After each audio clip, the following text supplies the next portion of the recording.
Sagutin po natin or bigyan natin ng reaction itong mga sinasabi ni Jason Sa, no, at saka ni KLC dito. Para po magkaroon po tayo ng insights, no, patungkol po dun sa kanilang mga sinasabi or naratibo. Pero bago yan, eto po pala, no, salamat dun sa mga nag-inform sa akin na na-debunk na pala ng PIDEA yung pinakalat ni Maharlika Boljaquera. So malinaw naman po, no, dinidebunk, no, or tinatanggi ng PIDEA yung legitimacy nung documents na pinakalat ni Maharlika Boljaquera, no. So sa tingin ko malalagot talaga si Maharlika dito. Kung ako po ang tatanungin, no, hindi sapat na i-debunk lang ng PIDEA yung ginawa ni Maharlika or yung pinakalat ni Maharlika. Dapat aksyonan nila yan, no? Kung kinakailangan legal action. Kasi kung hindi nila gagawin ng action yan, maaring tularan sa Maharlika ng iba. Or maaring paniwalaan si Maharlika, no? Hindi lang basta itanggi or i-debunk, kailangan aksyonan para mapanagot. Kasi may mga pangalan na nasisira, plus may ahensya ng gobyerno na nakakaladkad na subject ng pinapakalat na fake news. So, dapat PIDEA, panagutin nyo na po si Maharlika Boljaquera, no? Kung kinakailangan, sampahan ng kaso sa USA. Sa tingin ko, to si Maharlika, ano yata to ang hobby niya yata is mangolekta, no? Mangolekta ng demanda at mangolekta ng kaaway, no? Pero, yun nga sinasabi ko sa inyo, regardless kung totoo man yan or hindi, kahit pa totoo yan, sa tingin ko, yung mga tao ay babaliwalain na yan kasi nga sawan-sawa na, no? Umay na sa inyo. Parang napagod na po yung mga tao, no? Anyway, punta po tayo dito sa post ni Jason Sa. Sabi ni Jason Sa, panahon na para mangumpisal na ang Diamond Star hinggil sa coke issue sa Rockwell Condo. Tapos dun sa comment section, sabi niya, dapat din magsalita si former Executive Secretary, ayan, may pinangalanan siya, Paquito Ochoa at former DILG Secretary Mar Rojas dahil tinutumbok sila sa isang dokumento o arrest order na isinasangkot ang kanilang kaanib at kaanak noong 2012 kaugnay sa bawal na gamot. Ayan po, sa comment section nakita ko yan. And then sabi dito ni KLC, Dear PIDEA, hindi enough na mag-release kayo ng statement. Kasuhan nyo si Maharlika. Gawa kayo ng paraan kahit US citizen siya. Sayang naman natuta tayo ng Amerika kung di nila tayo matulungan. Well, yun na nga po, no? Tama naman, dapat na talagang kasuhan niya si Maharlika Boljaquera dahil sumusobra na po, no?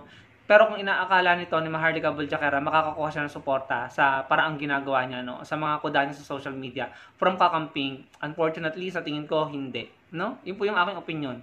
Dahil we can no longer afford to have another or new president na pro-China, no? Wala, hindi talaga nakakakuha ng suporta si Maharlika Boljaquera. Kahit tingnan niyo po yung kanyang account sa TikTok, yung mga videos niya doon sa totoo niyang account, naka-off po ang comment section. Siguro dahil nakikita niya yung mga tao, hindi sumusuporta sa kanya o hindi sumasang-ayon, no? So, masakit yun, Maharlika, dahil parang ginawa mo na lahat, inilabas mo na lahat, isinuwalat mo na lahat ng pwede mong isuwalat, pero parang naging walang saysay, no? So, ano pang gagawin mo sa susunod? Talagang wala na umay na sa'yo ang mga tao. Tapos dun sa mga koda ni Jason Sa, hindi ko alam kung sino tinutukoy niya doon, ano? Ayoko na lang mag-comment doon, pero wala na. Wala na yung mga ganyan, hindi na yung uubra. Pagod na, no? Pagod na yung mga tao. Napaka-ironic lang or talagang kakaiba kasi kayo yung sumuporta sa Pangulo ngayon para manalo siya Kaso kayo din yung humihila pababa ngayon after manalo. Bakit? Bakit nagkaganon? Dahil ba hindi kayo nasusunod? No, dahil ba yung mga polisiya nyo ay hindi ginagawa ni Pangulong Marcos Jr.?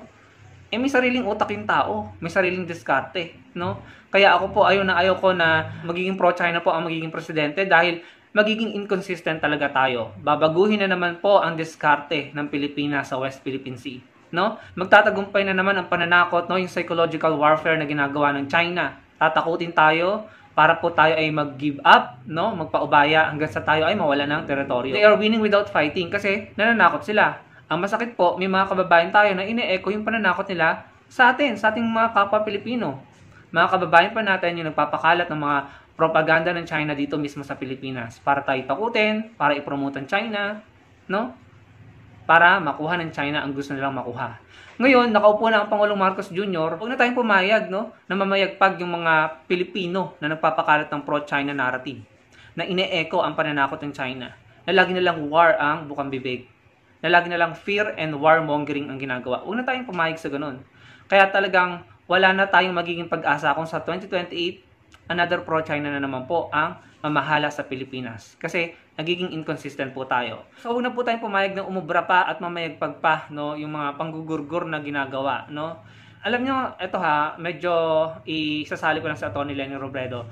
Kung meron man tao siguro na babatikos kay PBBM, sa Atty. Leni yun or mga kakamping. Pero Hindi yun ang ginagawa nila.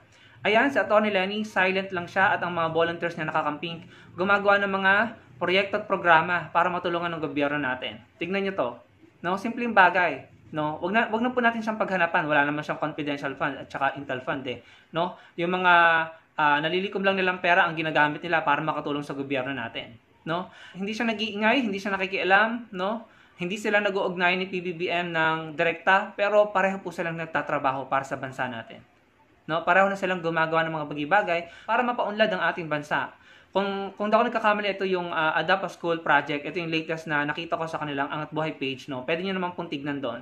So, simple, o siguro para sa inyo maliit na bagay 'yan, pero malaki po ang impact niyan sa ating mga mag-aaral, no? Nakakatulong po 'yan sa pag-angat ng bagsak na edukasyon ng ating mga kabataan, no? Kahit papaano, nakakatulong.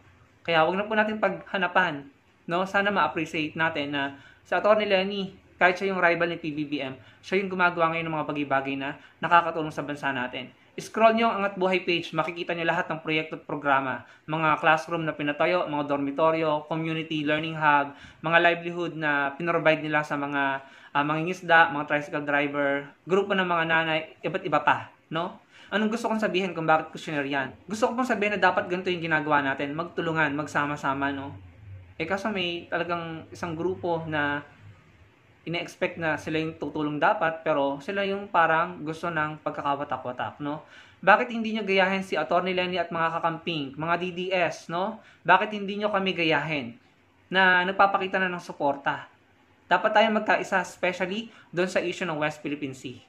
Ayan, kung tayo ay pare-parehong sumusuporta na at tumatahimik at gumagawa ng mga bagay-bagay na pwede natin gawin para makatulong sa bansa natin, panigurado, pataas, paangat lang po ang direksyon ng ating bansa. No? Kaso wala eh. Hay. Yun lamang po ang gusto kong i-share sa inyo mga kababayan. Ano pong masasabi nyo sa binahagi ko sa inyo? Comment down below, pakilike po ng video at magkita-kita po tayo sa susunod kong video. Salamat po.